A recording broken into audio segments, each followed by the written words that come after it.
Merci, monsieur le maire, chers collègues. Je voudrais tout d'abord me joindre aux félicitations qui ont été adressées au candidat élu sur la première circonscription, monsieur Charles Fournier, ainsi qu'à sa suppléante que nous avons la chance d'avoir dans ce conseil municipal et qui peut faire un lien assez direct entre le local et le national.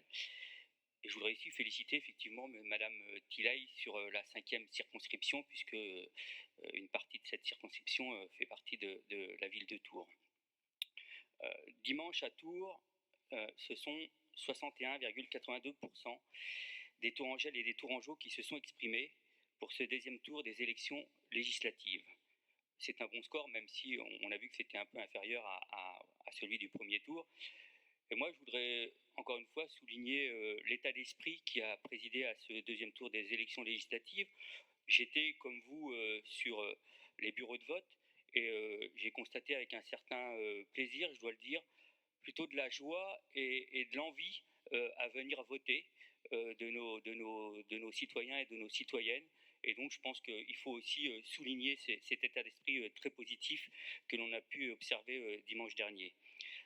Ces élections, elles nous ont prouvé que c'est par le territoire que nous redonnerons confiance à la politique et dans les institutions aux Françaises et aux Français. Cela devrait particulièrement, je pense, résonner en chacun d'entre nous et nous convaincre encore tous plus collectivement qu'il faut parler aux habitants des enjeux et des défis auxquels ils font face au quotidien, et ce avec un discours apaisé. Je voudrais simplement rappeler une étude du Cevipof. En France, ce sont 54% des Français qui s'estiment être plutôt confiants envers leur conseil municipal, et c'est le pourcentage le plus haut, toute institution politique confondue.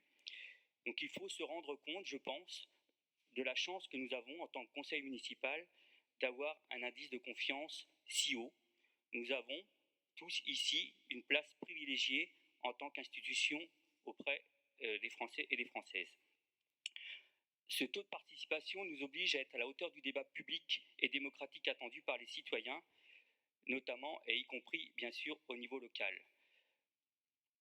On peut ne pas se satisfaire de la défaite des autres, mais j'ai envie de dire quand même, les Tourangelles et les Tourangeaux ont su mettre en échec la candidature de l'extrême droite dès le premier tour, et je crois que nous pouvons aussi nous féliciter de cet état de fait, tout en restant très humble, effectivement. Parce que je voudrais aussi souligner que le vote RN était tout de même de 18,82% au premier tour, et donc il faut ni normaliser, ni s'habituer surtout à ce score, et rappeler également que ce score, il est de près de 35% sur la partie nord-ouest de la ville, au deuxième tour des élections législatives, donc c'est la partie secteur Europe, Douai et Pilorgé, et que ce score en cumulé était sur l'ensemble de la ville, aux européennes, de 23%. Donc on constate effectivement, comme dans toute la France, mais aussi sur Tours, qui a quand même l'habitude d'être une ville plutôt, j'allais dire, modérée, une poussée très forte avec des scores jamais atteints sur notre territoire. Donc plus que jamais, nous devons porter une attention particulière à ce que ce score ne traduise pas un sentiment d'abandon de la population, a fortiori dans les quartiers populaires. Il faut faire atterrir le vote sur le territoire, et la lutte contre l'extrême droite doit requérir une vigilance permanente.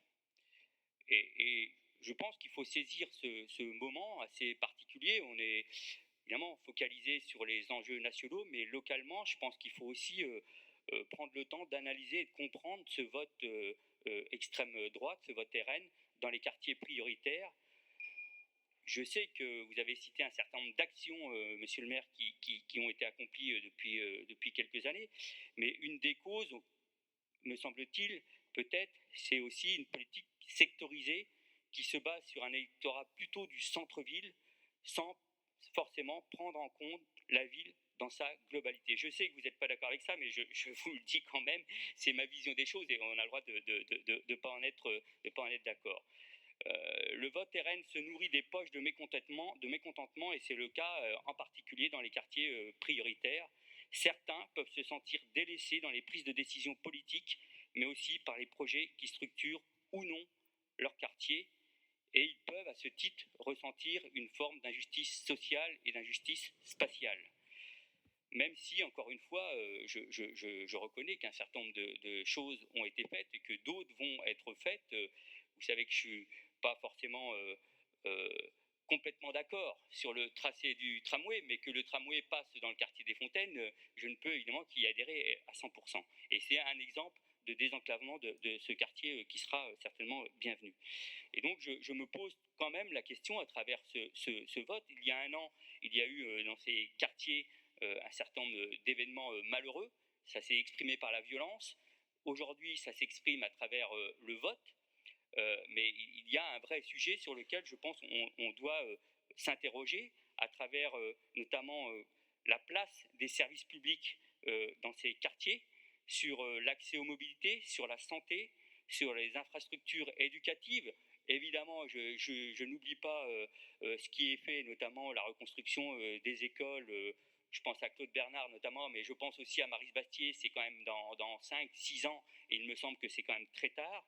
Des équipements culturels sur le quartier de l'Europe, quand je vois l'état de délabrement du centre social Gentiana, je me dis, et qu'est-ce qu'il y a d'autre que le centre social Gentiana sur le quartier de l'Europe au niveau culturel?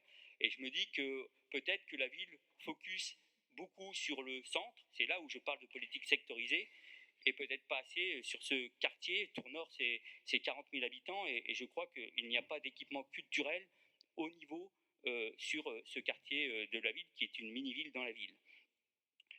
Quid de l'amélioration du cadre de vie dans ces quartiers, de l'attention portée au logement, parce que là aussi, on verra à travers une délibération, une des premières délibérations, qu'il y a dans ces quartiers un taux de chômage très important, donc un pouvoir d'achat très faible, avec des logements sociaux qui ne sont pas toujours au niveau attendu, notamment en termes d'efficacité énergétique, et ce qui pèse forcément les charges dans des logements dans ces quartiers pèse évidemment sur le pouvoir d'achat des ménages. Donc effectivement, si je m'attarde un petit peu sur ce sujet-là, c'est qu'à la lecture, encore une fois, aujourd'hui, de l'ordre du jour de ce Conseil, pour faire le lien, on peut se poser, me semble-t-il, la question d'une forme de déconnexion entre les sujets que nous traitons quand on liste tout ce que l'on va aborder aujourd'hui, tous ces sujets que nous allons traiter, les sujets que nous traitons en conseil municipal et les préoccupations quotidiennes des citoyennes et des citoyens. Et il me semble qu'il y a un écart sur lequel nous devrions, encore une fois, nous interroger plus longuement. Donc soyons attentifs, soyons à l'écoute de ces signaux qui nous sont adressés. Je vous remercie. Merci pour votre déclaration pondérée et que je partage sur de nombreux sujets. Juste vous dire sur les doués, parce que vous avez évoqué ce quartier,